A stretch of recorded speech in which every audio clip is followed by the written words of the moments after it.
Hi, so today was a very distressing day for me, but I'm still showing up and I'm doing the video. Maybe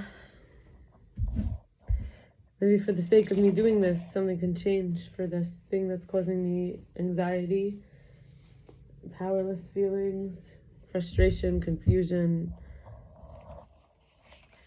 So I'll talk about also this is the last video before Shabbos, so before I forget, I want to wish everyone a Shabbos of healing and nurturing connection where everything's taken care of before so that it feels fine, and that Friday, also it's a holiday, it's Lag BaOmer, that's why we're not having another video, but it's the holiday, it's a day when the rabbi who wrote the Zohar passed away,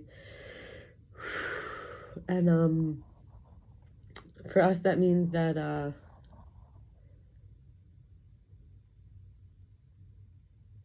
that we can actually learn the deepest, most mystical teachings of Torah being written down, because a lot of it is like passed on, but this was written down. So from the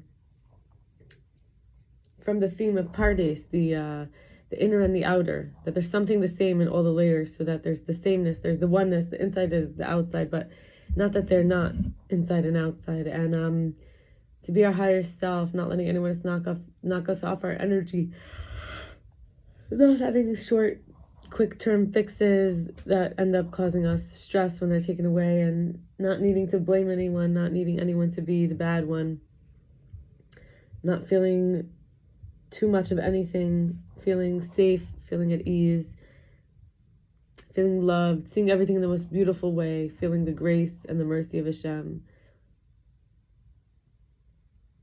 feeling refreshed and invigorated, and in terms of Lag BaOmer, may this time where the Rabbi Shimon Bar Yochai, who was in a cave, and that's when he channeled a lot of the teachings of the Zohar. Zohar means illumination or radiance, that we too are able to channel enlightenment and liberation and share with all that we come across, no matter what. So this is from a few months ago, but I was starting to think about what is sex and love addiction. In other words, what is it to feel like the instinct for sex, like to be taken out of control, or the instinct for love. So I realized that choosing my real self, myself, based on acceptance and trust, versus feeling perpetually guilty, like everything's my fault, letting people, in other words, like in this situation, I feel like this person probably saw something about me and they're rejecting me, rather than me recognizing I was lashing out and hounding them and harassing them, and all they could do was just not answer. That was their power. Letting people live their life, recognizing I might make a mistake or regret or a decision, but in sitting in the unknown, I can cultivate compassion and grace, and the higher power is the source of that. But often I still have that imposter feeling, like the smoking doctor, like the doctor who smokes, which prevents me from going into service or offering my gifts to people and using my qualifications in education, including my degrees and experience and tremendous research, for being a provider or professional in my field. Like not loving myself enough to motivate myself and be my own cheerleader and be my own disciplinarian and be honest with myself, versus seeing discipline in my early life lens where it was used to snuff my inner flame out of me, as if my natural will and desire was bad and it shouldn't be there. So I'm going to read that again. When we don't love ourselves enough to motivate ourselves and cheerlead ourselves and be disciplinarian and honest,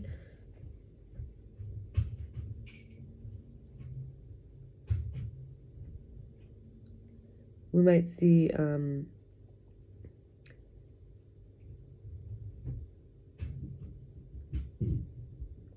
that early life, that in early life, the lens where discipline was like to snuff out the flame, rather as if the natural one desire was bad and shouldn't be there, rather than to hone it and to channel it, including a safe, healthy love. So isolating is not enough quality, like when we think of food, quality food, time, face-to-face time, direct time, eye contact, in-person connection. So we might go to somebody who doesn't do that and then get upset at them, but then we're not going to the people who could do it. I need to consider my history of choosing people who have, perhaps I was thinking in the past, severe mental illness, homelessness, addiction, and recognize I cannot expect them to be there for me as a carer, as someone to rely on 100% while they can't even be there for their own self. Martin Prechtel says, grief is not a loss, it's not the pain, it's a way to make beauty of what's now gone. Each shedding, each molting can take time, days, months, weeks, years. Losing to death is only when we are going along with the living, the constant rolling over of things all the time. Rabbi Menussi says Kabbalah explains the Holy One, blessed be He himself diminishes his own perfect state of being in order to add to himself the only thing he lacked, the experience of deficiency, of wanting.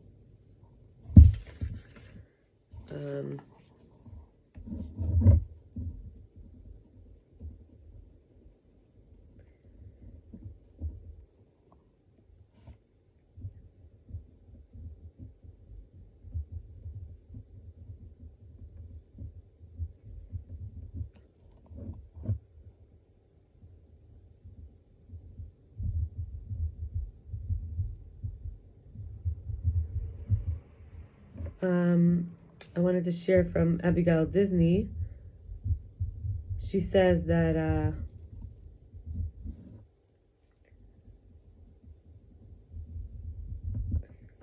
moral injury is the disproportionate guilt of the people who have to do the dirty work. Thinking of a butcher, a kill shelter, great-grandchildren of slave owners, soldiers. The CDC says 49,000 people committed suicide in 2022, once every 11 minutes. I researched this online, and Thomas Hübl interviewed her, saying that our bodies are the soul of our ancestors, where what wasn't integrated becomes baggage. Simone Vivi Hadjigeorgalis says there's this idea of 4 characters within our brain, and Dr. Jill Bolte Taylor, she has whole brain living. And she says that there's the thinking of the emotional tissue in our right and left hemispheres. Each character represents a distinct aspect of our inner experience. The first is the left brain thinking. This is a logical and detail-oriented self. The second is left brain emotional. This is a worried and protective self. Third is right brain emotion, playful and creative self, and right brain thinking, which is peaceful and connected self. Does a playful inner self crave more spontaneity? These 4 questions are invitation to get curious and notice if any part needs more attention or nurturing right now. So then we ask, that's the question. Does a playful inner self crave more spontaneity? Does a protective part need reassurance and safety? Is a logical aspect ready to plan and set new intentions? Does the expansive one that loves connecting feel connected with all that is? I feel in the moment I'm kind of in like a protective part that needs like reassurance and safety. So let's continue. The last thing I wanted to share today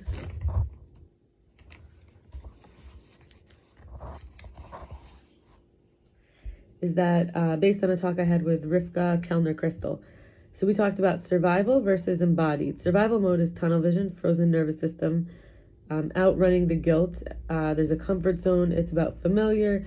There's resistance to change and growth. It's information-based and reacting, numb, locked, doing, going, busy, distraction. It's very life or death, and it's called the reticular network system. Then we have the embodied mode. This is healing, intuition, singing, dancing, adaptive growth, newness, mindful movement, transformation-based. It's stress responsive. So it's not stressed, it's stress responsive. And it's dynamic, it's knowing the limits and boundaries, grounded and centered and stable, flowing, related to emotions, and there's change. And there's some ways to get ourselves between these modes. We could use our breath, sometimes zooming out, putting a hand on the heart, or even just finding a way to play and laugh. The embodied one is called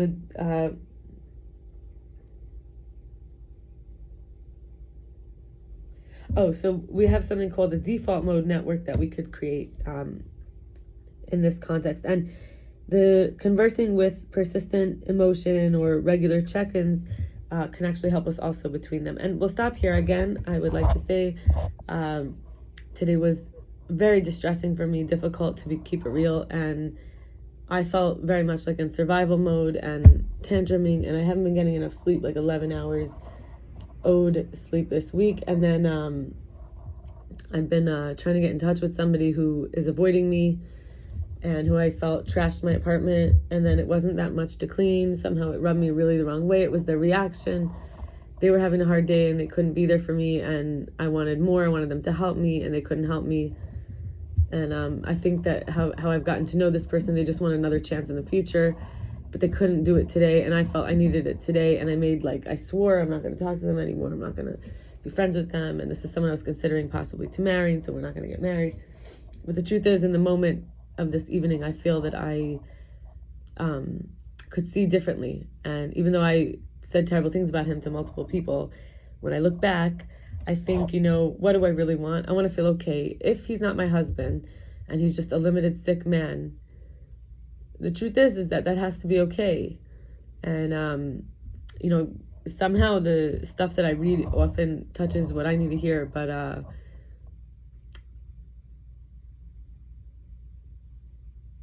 it stung, and I lashed out. I really used weapons to hurt him. I felt so hurt.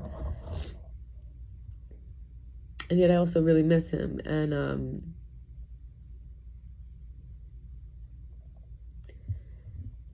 I don't know what to do. I feel I have so much work on Friday and Sunday and Tuesday, and then I'm also working Monday, Wednesday, Thursday, Friday, a different job next week. And then there's Shabbos, and I have to clean and cook before, and that's why I can't do the video, because I'll be working, and then I have to do other things. And I don't know that he's really working. He says he's working, but it doesn't really work. He's just running around not really doing anything, it seems. I wish he'd get a job and he'd get maturity, straighten himself out. And I think I got attached also because he was touching me, and he was always trying to make a move and be sexual. And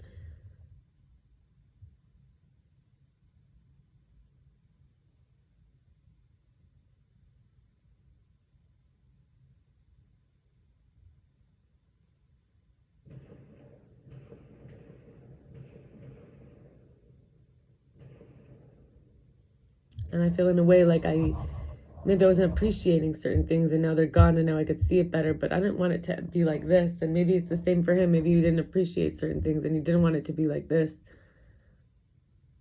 And now I feel like our inner child, each of us, is like, we became enemies, and just this morning we were not. He said mean things to me also today, but mostly he just ran away and cut off. And he said he was going to help, but he didn't want to make a promise. But then he never helped, and now it's very late, and he knows I have to be at work at 8 a.m. tomorrow. And I slept 6 hours last night. It's already 11:11, and I still have to go stop at a community gathering even for a little bit, and do a little more learning before I go to bed. At least I ate well today. I had coffee with some soy milk. I put a little bit of honey, but I didn't really taste it, so I put some maple syrup. Then I had a few spoons of chia seed pudding, not much, and a little bit of chips and some peanuts. And then I pretty much had like one meal, which was sushi. It had salmon and tuna and avocado, 3 little chunks in each one. And then I had it with soy sauce and hot sauce. And then I had some penne with like a sauce, and I don't usually eat pasta, so that was interesting. But that's all. I think I'm gonna go drink some water, go to the event, just staying present. And if there's anyone out there who's listening or watching this, I've been doing this a long time, more than 2 years.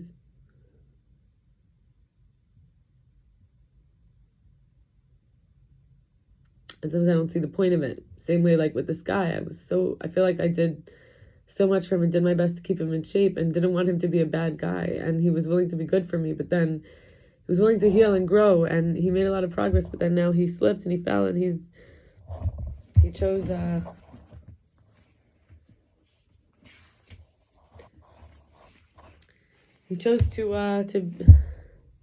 to be somebody that he wouldn't be able to be with if he was me. Like,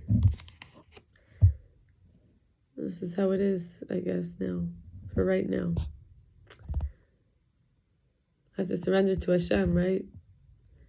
I couldn't make people do what I wanted. Maybe that's his way of being strong, is not doing what I want. all he has is not answering. All he has is not doing what I want, no matter how I threaten him, no matter who I talk to, no matter what I post,